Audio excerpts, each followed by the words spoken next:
Jika yang lalu saya sudah membahas arti oleh bilur-bilurnya kita menjadi sembuh, sekarang kita akan membahas mengenai adakah cara untuk menerima kesembuhan ilahi?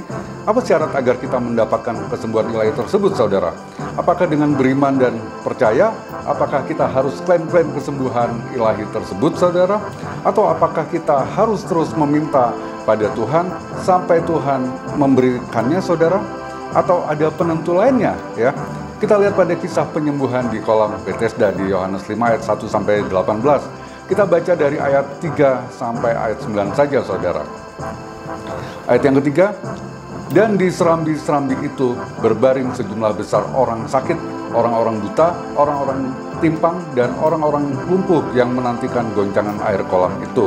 Ayat 4, sebab sewaktu-waktu turun malaikat Tuhan ke kolam itu dan menggoncangkan air itu, barang siapa yang terdahulu masuk ke dalamnya sesudah goncangan air itu menjadi sembuh, apapun juga penyakitnya. Ayat 5, di situ ada seseorang yang sudah 38 tahun lamanya sakit. Ayat 6, ketika Yesus melihat orang itu berbaring di situ dan karena ia tahu bahwa ia telah lama dalam keadaan itu, berkatalah ia kepadanya, maukah engkau sembuh? Ayat 7, jawab orang sakit itu kepadanya, Tuhan, tidak ada orang yang menurunkan aku ke dalam kolam itu apabila airnya mulai goncang. Dan sementara aku menuju ke kolam itu, orang lain sudah turun mendahului aku. Ayat 8, kata Yesus kepadanya, bangunlah, angkatlah tilammu dan berjalanlah. Ayat yang 9, dan pada saat itu juga sembuhlah orang itu, lalu ia mengangkat tilamnya dan berjalan. Tetapi hari itu hari Sabat. Banyak orang sakit di tempat itu dan mereka percaya akan terjadinya kesembuhan ilahi dengan perantara malaikat yang datang ke kolam itu. Dari sekian banyak orang yang percaya kesembuhan ilahi di tempat itu, hanya satu orang yang Yesus sembuhkan dan yang lainnya tidak. Padahal orang banyak tersebut percaya pada kesembuhan ilahi tersebut, karena jika tidak percaya, pastilah mereka tidak berada di tempat itu, saudara. Dan sebaliknya, kita pelajari kisah dari 10 orang kusta yang Yesus sembuhkan di Lukas 17 ayat yang 11 sampai 19. Kita baca dari ayat 17 sampai 19. Ayat yang ke-17. Lalu Yesus berkata, bukankah ke-10 orang tadi semuanya telah menjadi tahir? Di manakah yang 9 orang itu? Ayat yang ke-18. Tidak adakah di antara mereka yang kembali untuk memuliakan Allah selain daripada orang asing ini? Semuanya Yesus sembuhkan, saudara, ya. Padahal cuma satu orang yang beriman. Ini bisa kita lihat di ayat 19-nya, saudara. Ya, kita baca ayat 19. Lalu ia berkata kepada orang itu, berdirilah dan pergilah, imanmu telah menyelamatkan engkau. Jadi 9 orang lainnya yang tidak beriman tetap Tuhan Yesus sembuhkan, saudara. Sedangkan pada kasus di kolam Bethesda, orang banyak yang percaya pada kesembuhan ilahi malah tidak Yesus sembuhkan. Jadi apakah kesembuhan bergantung pada iman atau tidak bergantung pada iman, saudara? Atau bagaimana, saudara?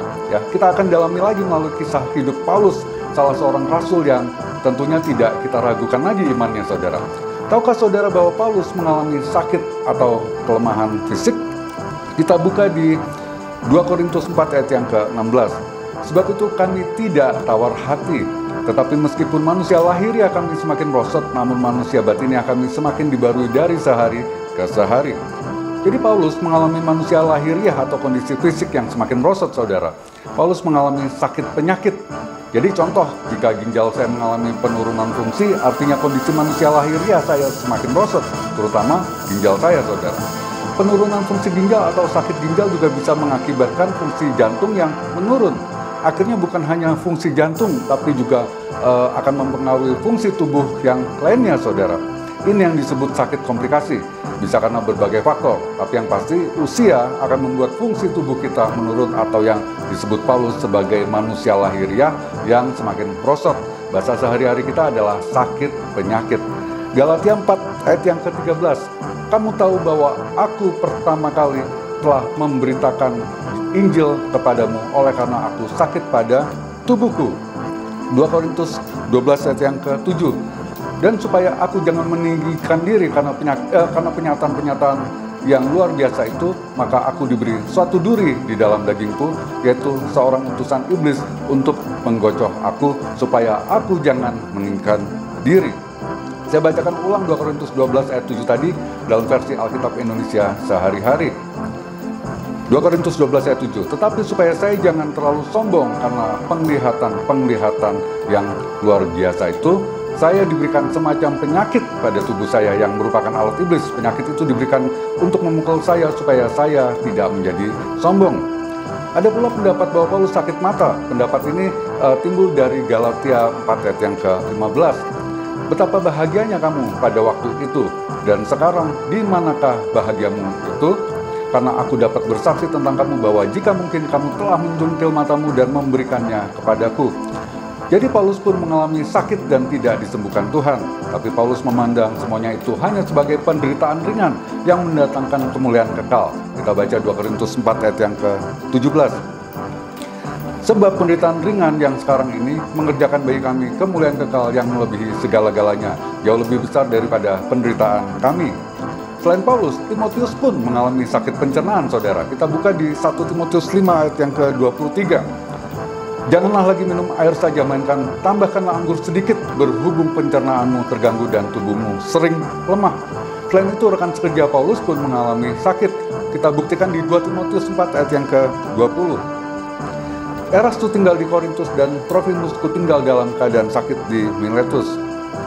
Jadi jika ada contoh 9 orang kusta yang tidak beriman malah disembuhkan Tuhan, tapi ada banyak orang yang percaya pada kesembuhan ilahi di kolam Bethesda malah tidak Tuhan sembuhkan, ditambah lagi dengan kisah Paulus, Timotius, dan rekan sekerja Paulus tadi yang sakit, padahal mereka sungguh-sungguh melayani Tuhan dan tidak kita ragukan imannya, maka apa yang menentukan seseorang bisa menerima kesembuhan ilahi atau tidak, saudara?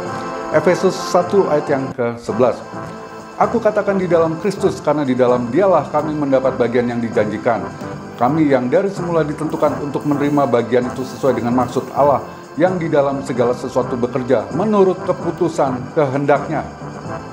Jadi jelas ya saudara, kesembuhan ilahi hanya berdasarkan keputusan kehendaknya saja, saudara.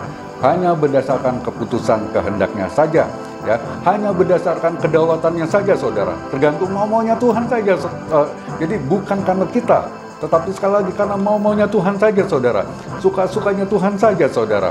Ya, bukan karena apa maunya kita, bukan karena kita mengklaim-klaim kesembuhan tersebut, bukan karena kita memaksa-maksa Tuhan untuk memberi kesembuhan. Makanya Yesus mengajarkan dalam doa Bapa kami.